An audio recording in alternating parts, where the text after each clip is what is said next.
नमस्कार, आप सभी का Sai college of teacher training Onama के इस ऑनलाइन क्लासेस में स्वागत है।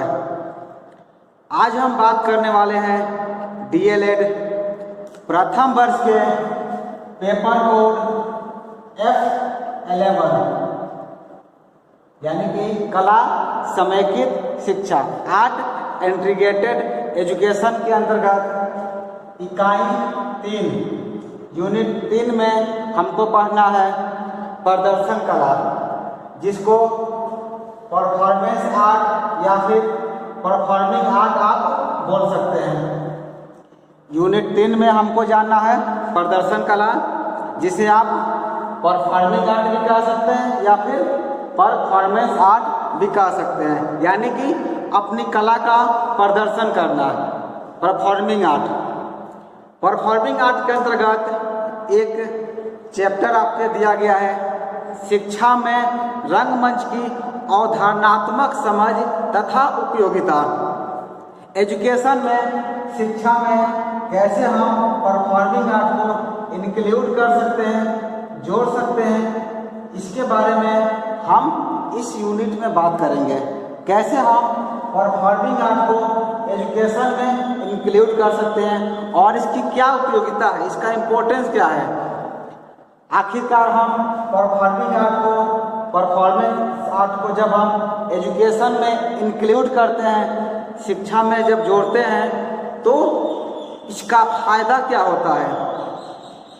इसके जोड़ने से प्रशिक्षुओं को एवं विद्यार्थियों को किन किन तरह से फायदा मिल सकता है, इसके बारे में हम विशेष बात करेंगे।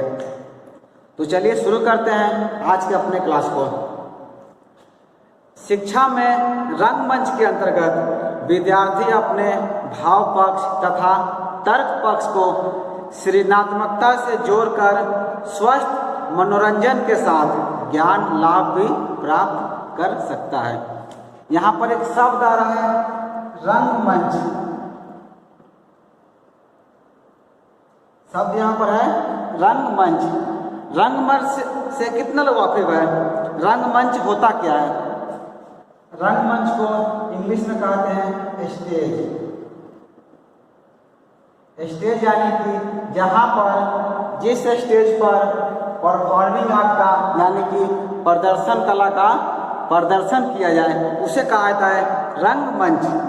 आप इसको आसान भाषा में स्टेज बोल सकते हैं। जहाँ पर प्रदर्शन कला का प्रदर्शन किया जाता है, उसे ही कहा जाता है रंगमंच। तो आपका यूनिट है शिक्षा में रंगमंच की अवधारणात्मक समझ। एजुकेशन में रंगमंच की अवधारणात्मक समझ क्या है, इसके बारे में हम डिस्कस कर रहे हैं, बात कर रहे हैं। तो कहा जा रहा है शिक्षा में रंगमंच के अंतर्गत विद्यार्थी अपने भाव पक्ष तथा तर्क पक्ष यानी कि इमोशनल पार्ट को एवं डिस्कशन पार्ट को जो है सृजनात्मकता से जोड़कर, यानी कि कलात्मकता से, क्रिएटिविटी से जोड़कर स्वस्थ मनोरंजन के साथ ज्ञान लाभ भी प्राप्त कर सकते हैं। रंगमंच में क्या होता है? स्वस्थ मनोरंजन होता है, हेल्दी इंटरटेनमेंट होता है और इसके साथ ही साथ बच्चे जो है ज्ञान प्राप्त भी करते हैं। जिसमें हमको क्या होता है? मनोरंजन भी हो रहा है, स्वस्थ मनोरंजन, हेल्दी इंटरटेनमेंट एवं हम ज्ञान प्राप्त भी कर रहे हैं इसके द्वारा। यह गतिविधियाँ विद्यार्थियों को अधिक विचारशील, सकारात्मक, सृजनशील एवं चतुर बनाती है, यानी कि इंटेलिजेंट बनाती है। यह जो एक्टिविटी होता है क्लास में, जिसको हम परफॉर्मिंग आर्ट के द्वारा रंगमंच पर संचालित करते हैं, जिससे क्या होता है विद्यार्थियों में उनकी विचारशील, सोचने की शक्ति, सकारात्मक, सृजनशील एवं चतुर उनको बनाती है, यानी कि वो ज़्यादा होशियार बनते हैं। उन्हें समझ में आता है कि कैसे हम सबके सामने प्रदर्शन करें, कैसे अपनी बातों को रखें। ये सब चीज़ें जो हैं उनको समझ में आता है जब हम रंगमंच पर, जब हम स्टेज पर किसी भी कला का प्रदर्शन करते हैं। शिक्षा का मुख्य उद्देश्य बच्चों का सर्वांगीण विकास करना होता है। सर्वांगीण विकास से तात्पर्य होता है बौद्धिक यानी कि इंटेलेक्चुअल, शारीरिक सामाजिक एवं नैतिक विकास करने से है।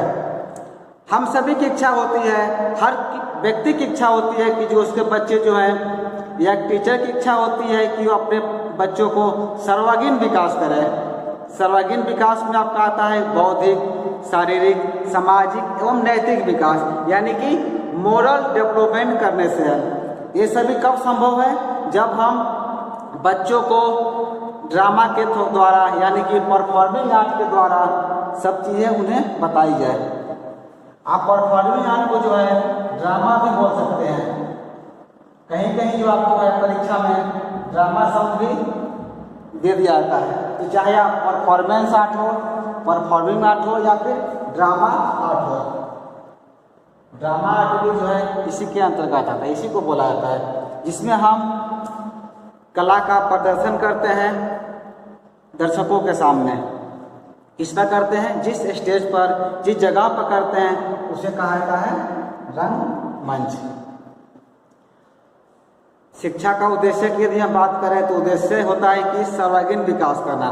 सर्वांगीण विकास कब संभव है? जब हम एजुकेशन में, शिक्षा में परफॉर्मिंग आर्ट, परफॉर्मेंस आर्ट या फिर ड्रामा आर्ट को इंक्लूड करें, यानी कि शामिल करें। और शिक्षा का उद्देश्य बालक एवं बालिकाओं को सामाजिक तथा सांस्कृतिक रूप से विकसित करना होता है। शिक्षा का यह भी उद्देश्य होता है कि बच्चों को सामाजिक तथा सांस्कृतिक रूप से भी विकसित किया जाए। इसी उद्देश्य की पूर्ति हेतु पाठ्य पुस्तकों तथा पाठ्य सहगामी यानी कि टेक्स्ट कॉन्कमिनेंट में रचनात्मक गतिविधियों के मध्य संतुलन आवश्यक है। हमें दोनों के बीच में एक संतुलन स्थापित करना होगा। जो भी हमारे पाठ्य पुस्तक है, जो भी हमारे करिकुलम है, जो भी हमारे सिलेबस को तैयार किया जाता है, उसमें इन चीज़ों को विशेष ध्यान रखना होगा, क्योंकि जब तक बालक के अंदर सर्वांगीण विकास नहीं होगा तब तक वो एक अच्छा नागरिक नहीं बन सकता है। तो पाठ्य पुस्तक में हमको जो है इसीलिए सारी चीज़ों को इंक्लूड किया जाता है। साथ में आपको परफॉर्मिंग आर्ट के अलावा आपको विजुअल आर्ट भी इंक्लूड किया गया है, यानी कि हम पेंटिंग के द्वारा ही बच्चे को पढ़ाएंगे, ड्रामा के द्वारा ही पढ़ाएंगे, क्योंकि आपको अपने बच्चों का सर्वांगीण विकास करना है। नेक्स्ट है पाठ्यक्रम के साथ साथ चलने वाली गतिविधियों को पाठ्य सामग्री अभिक्रिया कहते हैं। इसे हम क्या कह सकते हैं? यहाँ पर एक चीज़ आप नोट कीजिएगा, जब भी परफॉर्मिंग आर्ट का यानी कि परफॉर्मेंस आर्ट का, ड्रामा आर्ट का, विजुअल आर्ट का कोई भी काम करते हैं हम, ये क्या होता है?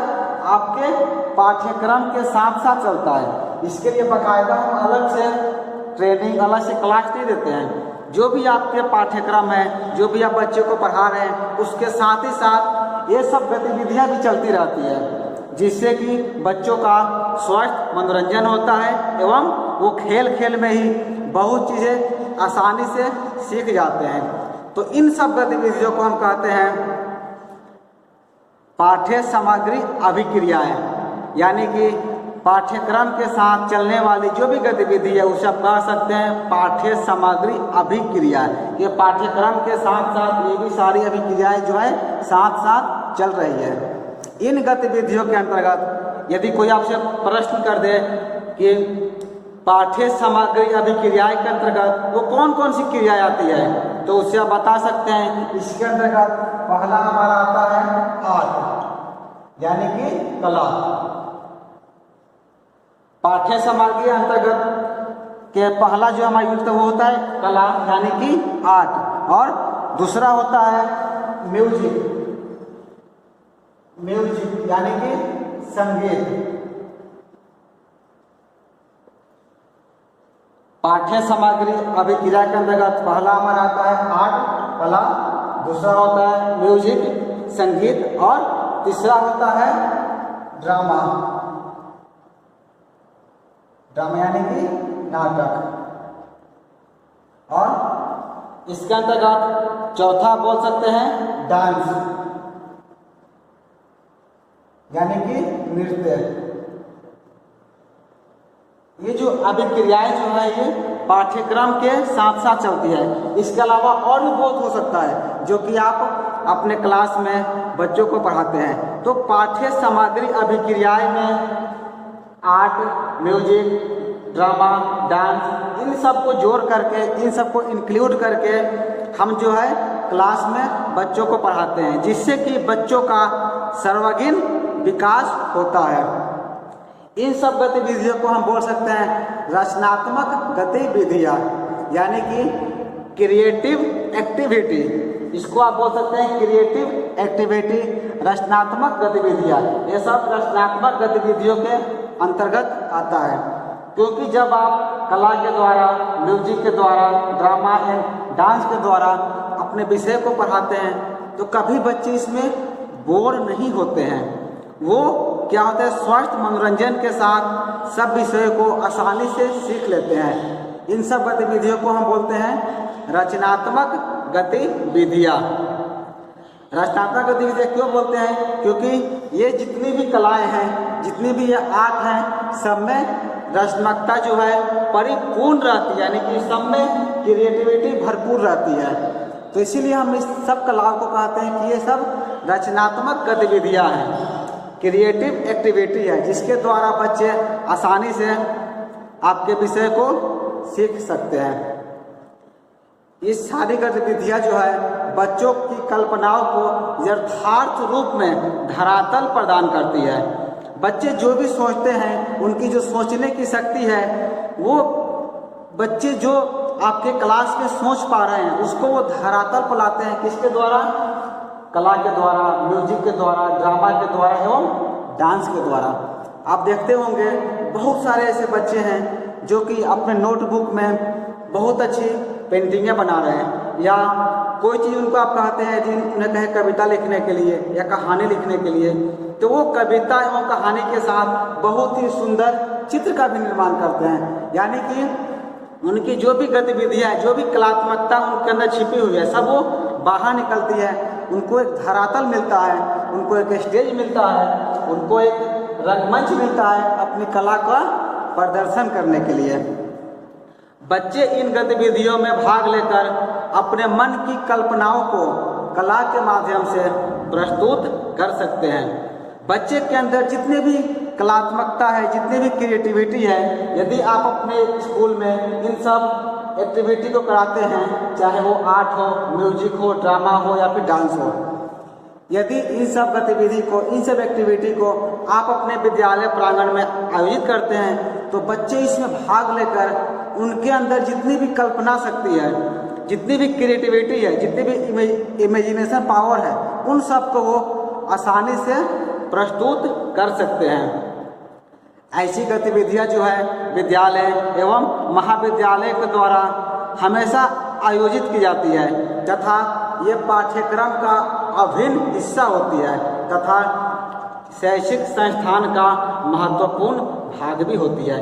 यदि हम इन सब की बात करें तो आप देखते होंगे जो गतिविधि है, ये जो एक्टिविटी है आपके विद्यालय एवं महाविद्यालय के द्वारा समय समय पर आयोजित की जाती है, जो कि क्या होता है, आपके एक पाठ्यक्रम का, आपके सिलेबस का एक अभिन्न हिस्सा है, एक ऐसा हिस्सा है जिसको आप अलग नहीं कर सकते हैं। आप अपने पाठ्यक्रम से कला, म्यूजिक, ड्रामा, डांस किसी को भी अलग नहीं कर सकते हैं, सब उसका एक भाग है।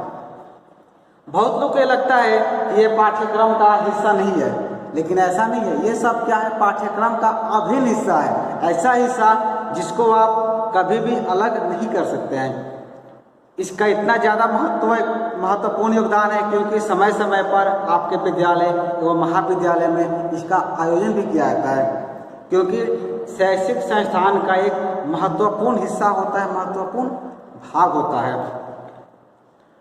बच्चों के यदि हम व्यक्तित्व विकास की बात करें तो किसी भी विद्यालय के पाठ्यक्रम में पाठ्य सहगामी गतिविधियाँ यानी कि करिकुलम रिलेटेड एक्टिविटी को सम्मिलित किया जाना चाहिए। यदि हम चाहते हैं कि बच्चों का सर्वांगीण विकास हो तो इसके लिए हमको अपने पाठ्यक्रम में, अपने सिलेबस में पाठ्यक्रम सहगामी गतिविधियाँ, इसको आप बोल सकते हैं पाठ्यक्रम सहगामी गतिविधियाँ, इस सब को जो है करिकुलम रिलेटेड एक्टिविटी को जो है सम्मिलित किया ही जाना चाहिए। इन सब गतिविधियों में और भी बहुत रूप से आते हैं। ये तो कुछ एग्जाम्पल थे, इसके अलावा भी और भी गतिविधियाँ हैं जिसको हम बोल सकते हैं वाद विवाद, भाषण, विभिन्न ज्वलंत विषयों पर विचार विमर्श के माध्यम से स्वतंत्र विचार एवं चिंतन की ओर अग्रसर करती है।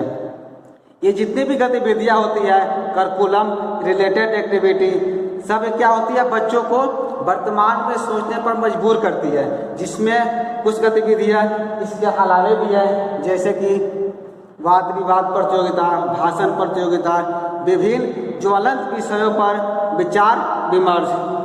ज्वलंत विषय का अर्थ होता है वैसा विषय, वैसा टॉपिक जो कि अभी वर्तमान परिदृश्य में चल रहा है।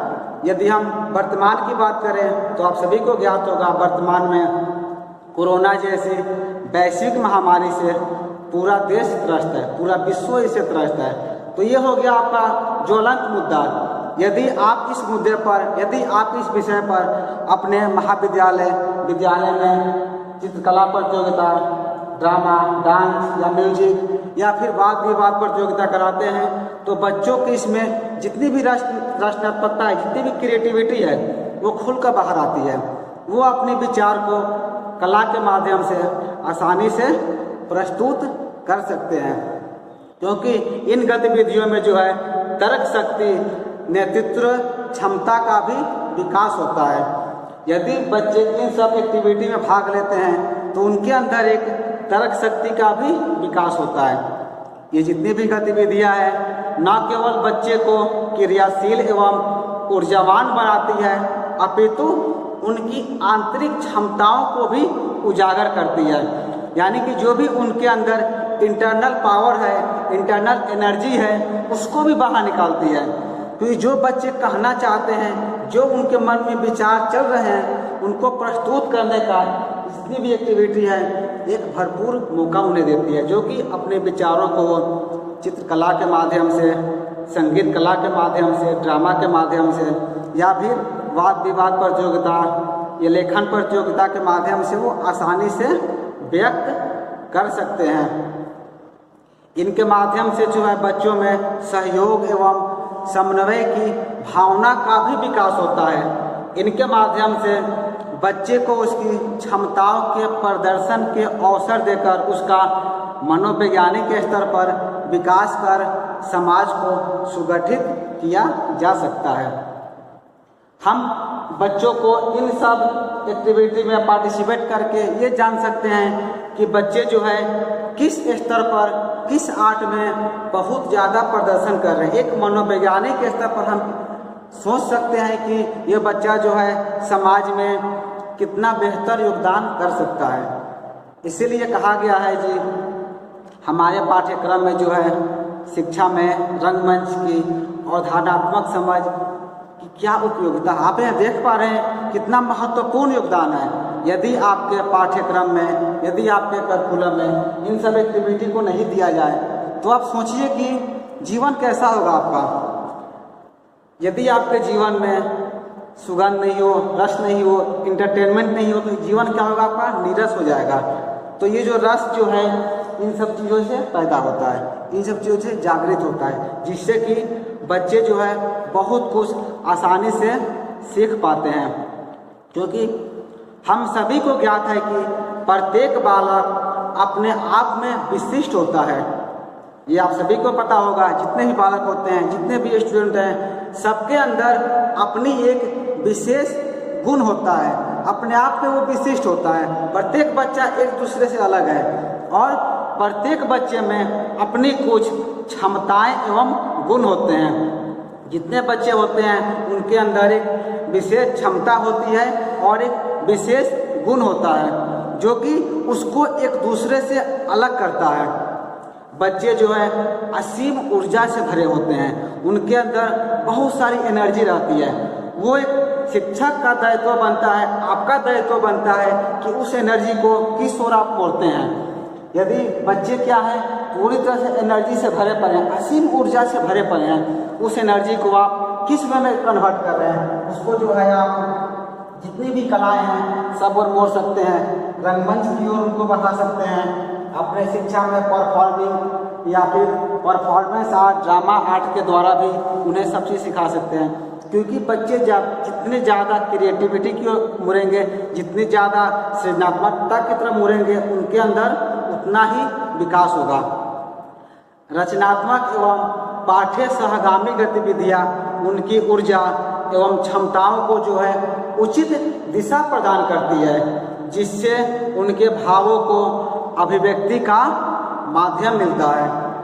क्योंकि ये जितने भी एक्टिविटी है, बच्चे के अंदर जो भी भाव, जो भी इमोशन चल रहे हैं, उनको जो है एक माध्यम मिल जाता है, एक रास्ता मिल जाता है अपने भावों को प्रस्तुत करने का। इन गतिविधियों के माध्यम से बच्चे के व्यक्तित्व में संतुलन भी लाया जा सकता है। जितनी भी ये गतिविधियाँ हैं, जितनी भी एक्टिविटी है, बच्चे जो काम कर रहे हैं उसके अंदर हम एक बैलेंस, एक संतुलन भी ला सकते हैं इन सब एक्टिविटी को अपने विद्यालय प्रांगण में आयोजित करके। इस वीडियो में हम देख रहे थे डीएलएड प्रथम वर्ष के पेपर कोड F11 कला समेकित शिक्षा के अंतर्गत इकाई 3 में परफॉर्मिंग या परफॉर्मेंस आर्ट, ड्रामा आर्ट, प्रदर्शन कला के अंतर्गत शिक्षा में रंगमंच की अवधारणात्मक समझ तथा उपयोगिता। इस वीडियो में इतना ही। हम अगले वीडियो में डीएलएड प्रथम वर्ष के बाकी यूनिट को लेकर आएंगे। धन्यवाद।